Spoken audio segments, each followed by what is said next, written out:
রাধে রাধে বন্ধুরা, আগামীকাল আষাঢ় মাসের শেষ অমাবস্যা তিথি। এই অমাবস্যা তিথি পালনে জীবন থেকে দূর হয় সব সমস্যার অমানিসা। তবে ভুলেও করা যাবে না কিছু কাজ, যার ফলে হতে পারে হিতের বিপরীত। আর এই অমাবস্যা তিথি ঠিকভাবে পালন করলে আপনাদের সারা বছর অর্থ আগমনের পথ সুনিশ্চিত হবে। অমাবস্যা মানেই যে সবকিছু খারাপ, এই ধারণা সম্পূর্ণ ভুল। পূর্ণিমার মতোই অমাবস্যার সঙ্গে আধ্যাত্মিক গুণের সম্পর্ক রয়েছে।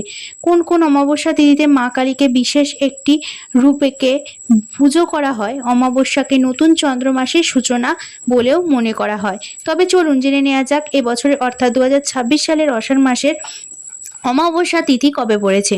অমাবস্যা তিথি কখন শুরু হচ্ছে, কখন শেষ হচ্ছে, অমাবস্যা নিশি পালন এবং ব্রত উপবাস কবে করা রয়েছে।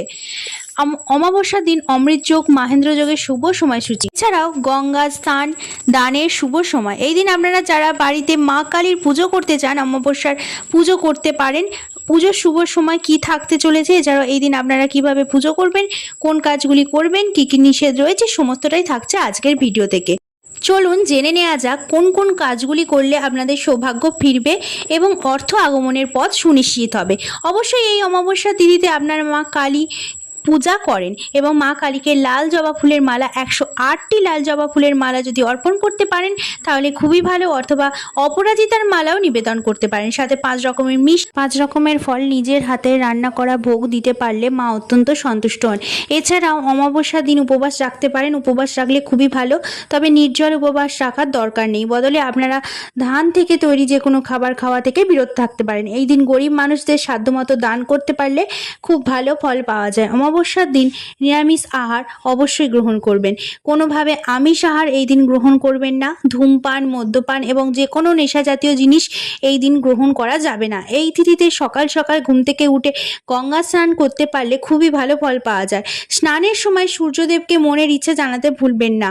এছাড়াও এই দিন ভুল করেও কিন্তু তুলসী পাতা ছিঁড়বেন না। অমাবস্যা তিথিতে দেরি করে ঘুম থেকে ওঠা মানে মনের উপর নেতিবাচক প্রভাব বৃদ্ধি করে। আপনারা সকাল সকাল ঘুম থেকে উঠবেন। এবং এবার চলুন জেনে নেওয়া যাক অমাবস্যা তিথি কখন থেকে শুরু হচ্ছে। 28শে আষাঢ় 13ই জুলাই সোমবার এই দিন সন্ধ্যে 6টা 25 মিনিট থেকে শুরু হয়ে যাচ্ছে অমাবস্যা তিথি। অমাবস্যা তিথি সমাপ্ত হবে 29শে আষাঢ় 14ই জুলাই মঙ্গলবার বিকেল 4টে 1 মিনিটে। এই পরিস্থিতিতে উদয়া তিথি অনুযায়ী অমাবস্যার ব্রত উপবাস এবং পুজো পাঠ রয়েছে। 29শে আষাঢ় 14ই জুলাই মঙ্গলবার দিন এই দিনে অমাবস্যার ব্রত উপবাস, আর তার আগের দিন অর্থাৎ 28শে আষাঢ় 13ই জুলাই সোমবার এই দিনে অমাবস্যা নিশি পালন হয়েছে।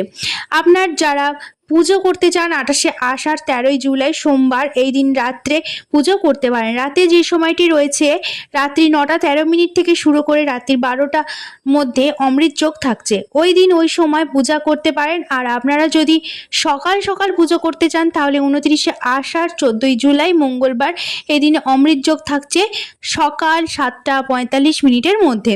এর পরবর্তীকালে সকাল 9টা 29 মিনিট থেকে সকাল 12টা 9 মিনিটের মধ্যে এই সময়টি অত্যন্ত শুভ সময়। এই সময় আপনারা পুজো করতে পারেন। এছাড়াও অমৃত যোগের সময়সূচি থাকছে দুপুর 3টে 42 মিনিট থেকে শুরু করে বিকেল 4টে 35 মিনিটে এবং রাত্রি 7টা 4 মিনিটের মধ্যে। এর পরবর্তীতে রাত্রি 12টা 4 মিনিট থেকে শুরু করে মধ্যরাত্রি 2টো 55 মিনিটের মধ্যে। মাহেন্দ্র যোগ থাকছে দিবা 2টো 49 মিনিট থেকে শুরু করে 3টে 42 মিনিটের মধ্যে। এর পরবর্তীতে 4টে 35 মিনিট থেকে শুরু করে 5টা 28 মিনিটের মধ্যে। আর রাত 8টা 30 মিনিট থেকে শুরু করে রাত্রি 9টা 55 মিনিটের মধ্যে। এই দিনে যেহেতু গঙ্গা স্নান করা অত্যন্ত পুণ্য অর্জনের কাজ, সেই কারণে এই দিন গঙ্গা স্নান শুভ সময় থাকছে। চলুন জেনে নেওয়া যাক। সূর্যোদয় হচ্ছে ভোর 5টা 5 মিনিটে। এই সময় থেকে শুরু করে 6টা 45 মিনিটের মধ্যে আপনারা গঙ্গা স্নান করতে পারেন। বাড়িতে এদিন মা কালীর পূজা অত্যন্ত নিষ্ঠা ও ভক্তি সহকারে করা উচিত। গৃহস্থ বাড়িতে সাধারণত মায়ের শান্ত রূপের পূজা করা হয়, দক্ষিণা কালী রূপের আরাধনা করা হয়। পূজার দিন সকালে স্নান সেরে পরিষ্কার লাল বা গেরুয়া রঙের বস্ত্র পরিধান করতে পারলে খুব ভালো। বাড়ির ঈশান কোণ বা পূর্ব দিকে লাল আসন পেতে মা কালীর ছবি বা মূর্তি স্থাপন করতে হবে। প্রথমে আগে ঠাকুরঘর পরিষ্কার করে নিয়ে তারপর কিন্তু ঠাকুরঘরের মূর্তি স্থাপন করতে হবে। প্রয়োজনীয় সামগ্রী যেগুলি লাগবে: ঘট, সসিস, ডাব, আম্রপল্লব, গঙ্গা জল, চন্দন, সিঁদুর, ধূপ আর প্রদীপ। ঘি বা সর্ষের তেলের প্রদীপ জ্বালাবেন। মায়ের প্রিয় ফুল কিন্তু লাল জবা ফুল। অত্যন্ত 108টি লাল জবা বা লাল জবা ফুলের মালা রাখবেন। আর অপরাজিতা ফুল অথবা অপরাজিতা ফুলের মালাও রাখতে পারেন। নৈবেদ্য হিসেবে ফল, মিষ্টি, লুচি, পায়েস, খিচুড়ি ভোগ ইত্যাদি অর্পণ করতে পারেন। অনেকে নিরামিষ ভোগ দেন, তবে এই দিন কিন্তু আপনাদেরকে প্রত্যেককেই নিজের হাতে তৈরি করে মাকে ভোগ অর্পণ করতে পারলে খুবই ভালো হয়। এবার আসা যাক পুজো পদ্ধতিতে। প্রথমেই পূর্ব বা উত্তর পূর্ব দিকে মুখ করে আসন পেতে বসুন। প্রথমে আপনারা কি করবেন, নিজের গায়ে মাথায় গঙ্গার জল ছিটিয়ে নেবেন। তারপর হাতে ফুল ও আতপ চাল নিয়ে নিজের নাম ও গোত্র উচ্চারণ করে পুজোর সংকল্প করবেন। পুজোর শুরুতেই কিন্তু গণেশ বাবার পুজো করতে হবে, কারণ আমরা প্রত্যেক জানি যে হিন্দু শাস্ত্র অনুযায়ী যে কোনো পুজোর শুরুতে ভগবান গণেশের পুজো করতে হয়। ওম গং গণপতয়ে নমঃ এই মন্ত্র জপ করে গণেশকে ফুল এবং নৈবেদ্য নিবেদন করবেন। মায়ের আরাধনা এবার শুরু হবে। এবার ভক্তি করে মা কালীর ধ্যান করবেন। ধ্যানের জন্য পাঠ করতে হবে ওম সর্বারং মহাভীমাং জয় মা কালী বলে মায়ের চরণে লাল জবা ফুল, সিঁদুর এবং চন্দন অর্পণ করুন। অর্থাৎ জবা ফুল আপনার সিঁদুর এবং চন্দন সহযোগে অর্পণ করুন।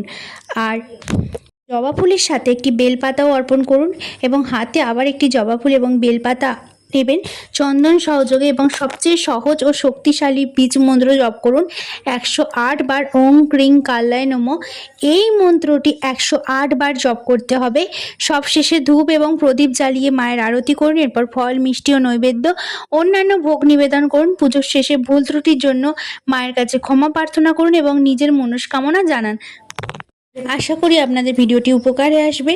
সম্পূর্ণ ভিডিওটি দেখার জন্য অসংখ্য অসংখ্য ধন্যবাদ।